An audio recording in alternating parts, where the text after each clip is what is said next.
তো আমার যেটা বলার সেটা হচ্ছে, তোরা এমন একটা কলেজে পা রেখেছিস যেখানে যেটা এখানে ধর আরো বিভিন্ন স্ট্রিম পড়ানো হয়। ডিপ্লোমা কোর্সে এই জ্ঞানচন্দ্র ঘোষ পলিটেকনিক একটা উপর দিকের সারির একটা কলেজ, আর ফার্মাসি ডিপার্টমেন্ট যেহেতু খুব কম জায়গায় আছে, সুতরাং আমি বলতেই পারি যে ফার্মাসি সাবজেক্ট হিসেবে, মানে ফার্মাসি কোর্স হিসেবে সারা পশ্চিমবঙ্গে এটা নাম্বার 1। তো তোদের এই বিষয়ে মানে আমার নিজের গর্ববোধ হয়, তোদেরও নিশ্চয়ই টাইম সেটা তোরা বুঝতে পারবি।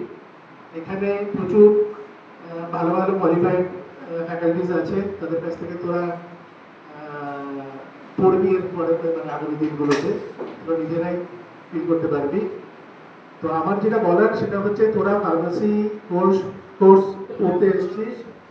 এই কোর্সটা কিন্তু মূলত কমিউনিটিকে নিয়ে, কমিউনিটিকে সার্ভ করার একটা কোর্স, ঠিক আছে? ফলে আমাদের যেটা করতে হবে সেটা হচ্ছে, আমরা যেটা পড়বো আগামী 2 বছর, সেটা যেন আত্মস্থ করতে পারি এবং সেটাকে কাজে লাগাতে পারি for the service of the community, ঠিক আছে? এরকম যেন না হয় যে আমরা কিছুই শিখলাম না, বাইরে গিয়ে কমিউনিটি অ্যাজ একটা লার্জকে সার্ভ করতে পারছি না, এটা যেন না হয়। তো সেই চেষ্টাটা থাকবে।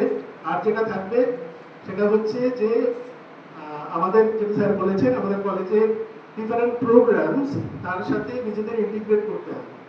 কোর্স হতে পারে, পুজোগুলো হতে পারে, ডিফারেন্ট প্রোগ্রামস হয়। এছাড়া আমরা আমাদের হায়ার অথরিটি চেষ্টা করছেন যে আমাদের এখানে কিছু ক্লাব ইন্ট্রোডিউস করার, সেই ক্লাবগুলোতেও তোরা নিজেদের তোরা যুক্ত হবি, হ্যাঁ, এবং একটা হোলিস্টিক ডেভেলপমেন্ট হবে সবার।